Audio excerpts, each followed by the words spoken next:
Hi guys, welcome back to my channel. My name is Tito Mado Ibeleme and I'm a Lagos-based content creator. Today's video is going to be really about my postpartum journey with my two children. If you want to hear my postpartum story, especially when it comes to that first 2 weeks after the baby, then keep on watching.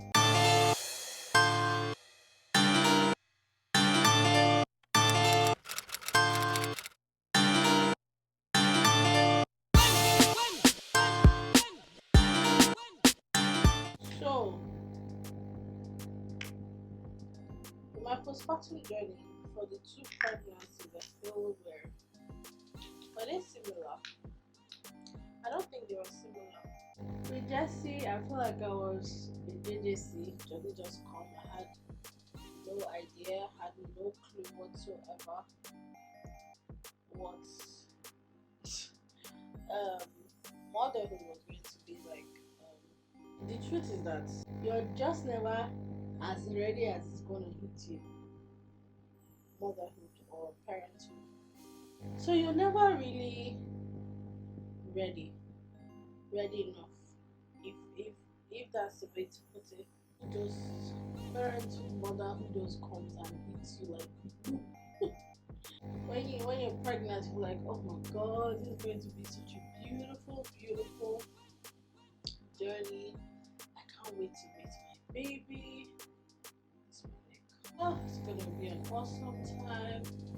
You know, you're already dreaming of how you're going to be that beautiful mother with all the love for your child.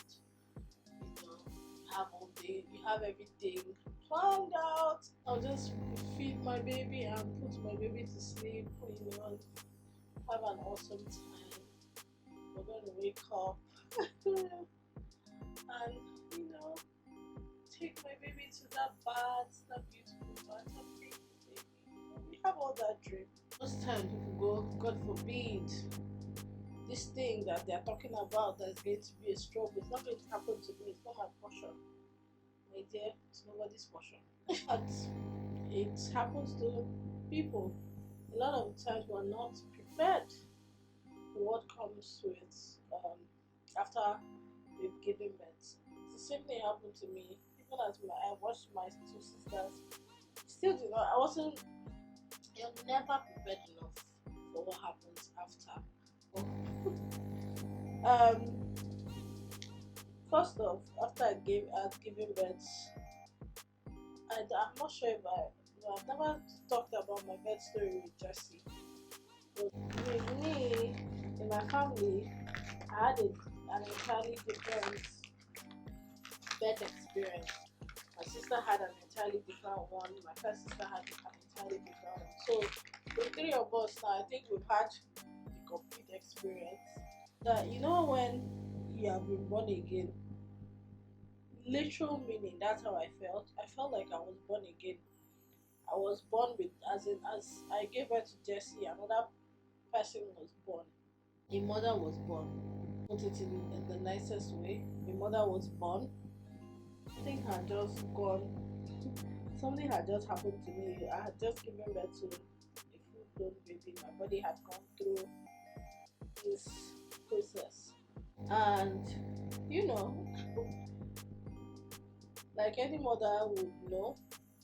I don't know about other mothers, but for me, I still feeling like everything was a trance. I was just looking at everything. I was looking.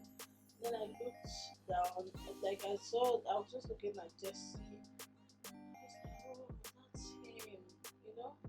Oh, like it's really mine. Then I carried him, and I was just looking at him. I was like, oh, okay, you know, touching his nose, his mouth, just touching everything. Oh, so I spent 3 days in the hospital, and then came back to the house. When we got home, you know, so reality started to hit, because in the hospital, obviously, they're taking care of you, they're taking care of your baby. When you get home, it's just you. So we all came back. I think she was not supposed to leave the next day. My mother-in-law was also around. I had all these people around. You have support, but you're still experiencing what you're experiencing. A lot of the times in Nigeria, first of all, they don't expect the woman to feel any type of way, right? Everyone feels like she should be happy, and more times than not, a lot of mothers are still getting used to, you know, being a mother, and this child that is latching onto their breast that is sore. My breast was sore. You don't know that your body is not ready to even do anything. You're really supposed to be resting as the, what they call it now, madam of your house. You're used to being in charge. You're used to making sure everything is happening, food, all of that. You're just used to being in control. Then you come back to your house and obviously you're not in control. You can't even be in control, because at that point everybody knows, especially the mothers. The mothers know, the women know what you're going through. I came back from the hospital and I became this sad person. I was just always crying. I was in the mood. I had sore breasts. I had to feed Jessie. I was not. My breast milk hadn't come. There was just a lot going on. That time, I also, me and I were battling whether we wanted a nanny or not, and I couldn't believe that he didn't want me to have a nanny. At that point, so already that was stressing me out. Plus me not understanding what was wrong with me. I didn't understand what was going on with me, to be honest. I didn't understand why I was sad. I didn't understand why I was so unhappy. I just did not understand what was going on. I think my mom had to leave the next day or two back to work, and this is me thinking, please, how am I going to cope? It was just me, and my mother-in-law, and God bless that woman. She was there for me. Well, I didn't want her stressing herself, because I felt like, all having to do, take care of me, take care of the baby, was too much. I felt it was too much for her, and I knew it was too much. It wasn't just I felt, it was actually too much for her to deal with, but just doing her best. Yeah.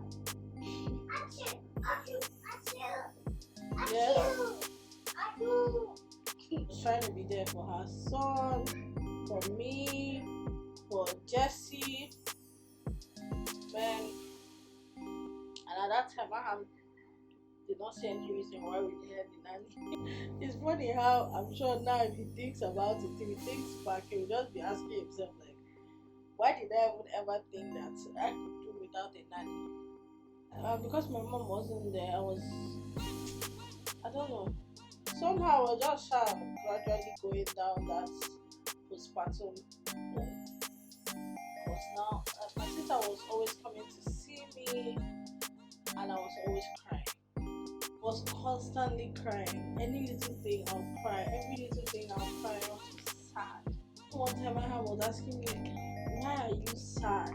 Why are you unhappy? This wonderful thing just happened to us. Why are you not happy? And I truly could not explain why. Obviously I had a postpartum depression, and I started looking up postpartum depression, looking at the signs. So I had bonded with Jessie, and I bonded. First of all, the first 2 weeks after your child has come with you is the most difficult time. That first 2 weeks, like the baby is crying constantly. You don't know what's going on. You don't know why the baby's crying. The baby's keeping you up. The baby's not sleeping in the night, so you're exhausted. You're also trying to breastfeed. First 2 weeks after that baby is born is like the hardest time.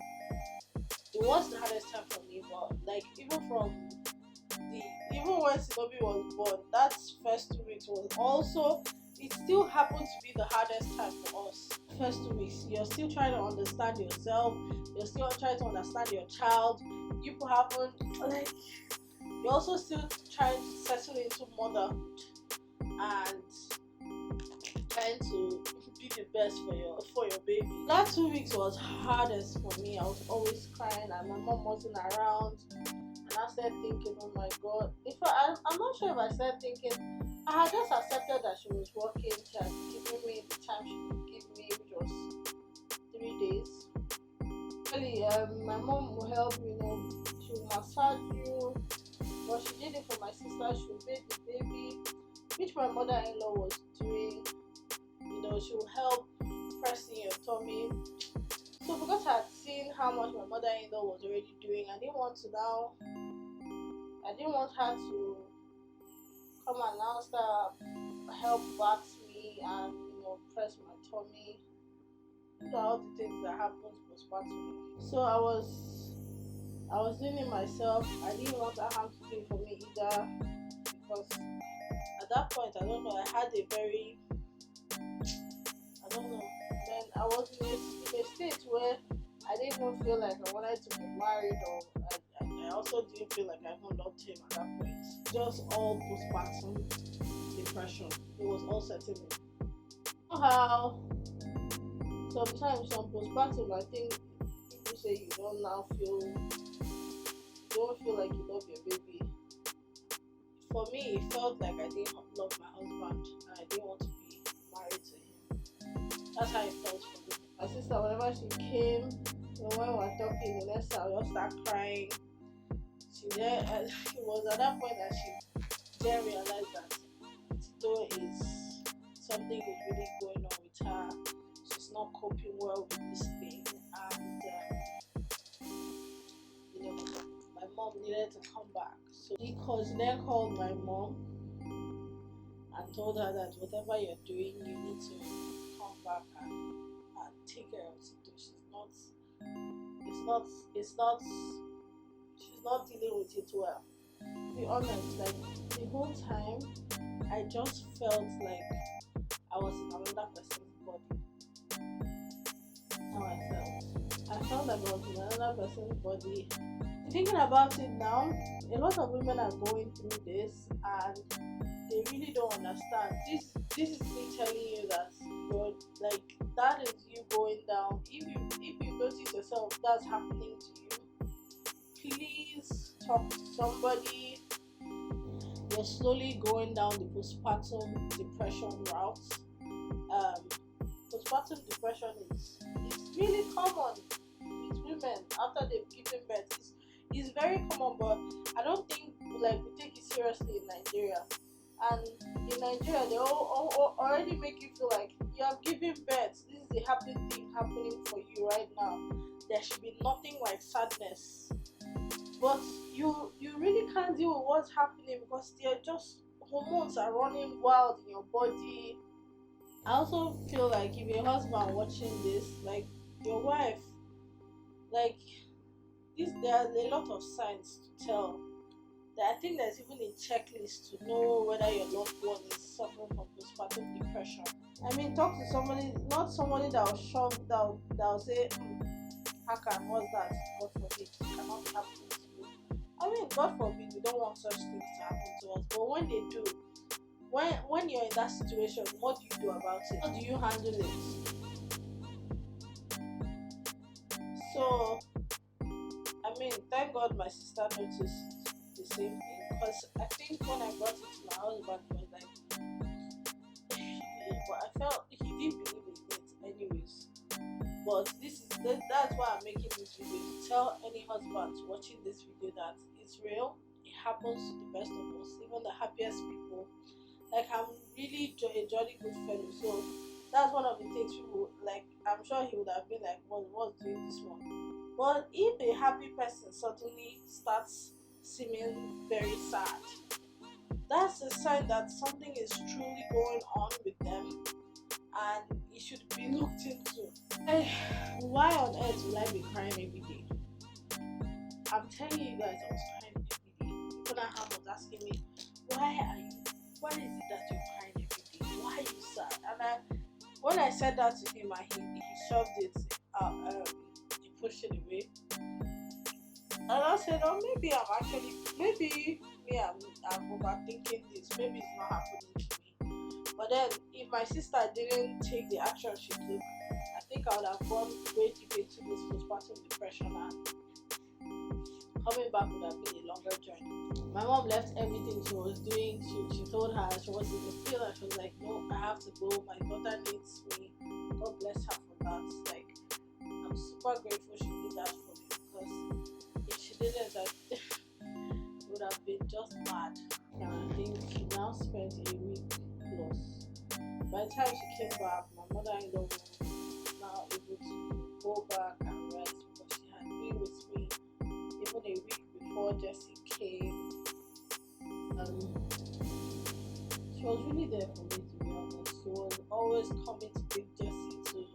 But when we after Jessie, after we gave birth to Jessie, we said he had jaundice. I don't know, babies always have it. But they wanted to keep him, and we were like, no. If the sun, early morning sun, can, sort the situation out, then we'll be doing it. So my mother-in-law was always coming in the morning to take him out for early morning sun. Like, I was so grateful for her, but in that time, because me and my mother-in-law are very close, like we talk a lot, but because at that time, all I really needed was my mother, to be honest. My mom was back to the house. She came back and she just took over. She took care of everything. And by then, we had also gotten a nanny. So a lot of things were now off my neck. I was not bothering about a lot of things. I was not bothering about the house being clean. I was not bothering about. I now truly had the time to rest. Everything got back to normal. I was now happier. I was happier. And obviously that's 2 weeks of a nightmare was over. I knew what Jesse wanted. I knew, we had a routine. I knew when he wanted to sleep. I knew when he wanted to eat. I knew what cry meant what. And, we both of us now understood ourselves. Mother and baby became happy again. With Shinobi, how did it happen with Shinobi? With Shinobi, I didn't let him to. I was in a happier state. I was more aware of this. I was more aware of postpartum depression. My nanny wasn't even around that period, but oh my god, I had made arrangements for all the help I needed before going into labor. So I didn't want, after giving birth to the child, I'll now start stressing about some things. His cousin was around, to help out with Jessie. My younger sister was around. So I just made sure everything was in place, because obviously I had more experience. So there was no catching me unawares this time. I was very ready, very very ready. I'm using this eyeshadow palette. I'm using that shade, this one. I want a very soft brown look. My mom was also around, and it was Christmas period, so she had already taken her Christmas break. I think she came on the 20th or 21st, and she came on the 21st, and she came on the 20th. On the 20th, she was already here, and Shinobi came on the 23rd, so that worked so well for me. Still struggled. That first 2 weeks was still a struggle. Because obviously these are entirely different human beings. There was still a bit of a struggle. I remember I was saying he forgot. I think, and in that period, at one time I had one nasty boil on my knee. It was so painful, so I was not able to move my leg. One particular night, the night it was worse, that I couldn't even get up or to do anything. I had to do all the getting up, go and get to that. Whenever Snowy cried, he had to get up, go to the bassinet, carry him, bring him for me to feed, and then carry him when he had slept, he finished eating, and take him back to the bassinet. That night, I was like, now I know what people mean by sleepless night, because he literally was my leg. He really understood what they meant by you have sleepless nights. Before I know it, you get used to it. This is just me really sharing my experience, because I've had moms ask me how's your postpartum, how was your experience? You just really take it one day at a time, resting as much as you can. You can never underestimate that rest. Take all the help you can take. If you're in a place like Nigeria, you can get a nanny. Please get a nanny, because I mean, I'm all for being in the right mental space, because I know how it was for me and how much I know how it felt, and I don't ever want to feel like that ever in my life. So if getting a nanny is what is going to make me not feel like that, I'll get a nanny. My advice would be, you know, getting things prepared right before you go into labor. Don't ever leave anything till after you give birth. Try and put everything in order before you give birth, because really you don't know how you're going to react. You don't know how it's going to be for you. I mean, we pray for a very smooth journey for you. But I would say I will always advise, get everything ready. Um, if you can cook soups and stew and stock up your freezer, do that. If at that period you cannot cook, try and order. There are a lot of people now that cook food in bulk and send to you. Do that. Just do everything to relieve you, because that postpartum time after your birth is a time for you to rest. It's a time for your body to rest. Like, your body has just gone. Some people, even with synovium, I thought that, oh, because my labor was fast, I was ready to go back, but like my body warned me. Even one time I tried to do more than I was supposed to do. I couldn't walk the next day. Arrange your baby things, food, kids. If you need to now put a roster, write down everything that needs to be done. This is where this is where that is. So that when you're resting, you're trying to rest, you're resting in full. But this is me saying postpartum depression is real. It is real. It happens to the best of us. Have people around you, your support system around you, allow them to help you.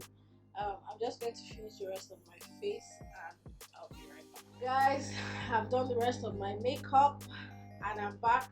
Did my lashes off camera and my lips. Your mother struggling with postpartum, just the entirety of postpartum, know that there's a light, there's a very bright light at the end of the tunnel.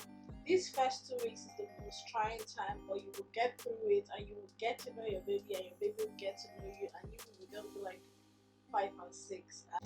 Please let me know how it goes. Leave a comment down in that comment. Let's discuss if you've gone through this. Be a mother. If you went through this postpartum struggle, please share your comment below. A lot of mothers will be reading. A lot of mothers will want to know what other people have gone through, to know how to push through theirs.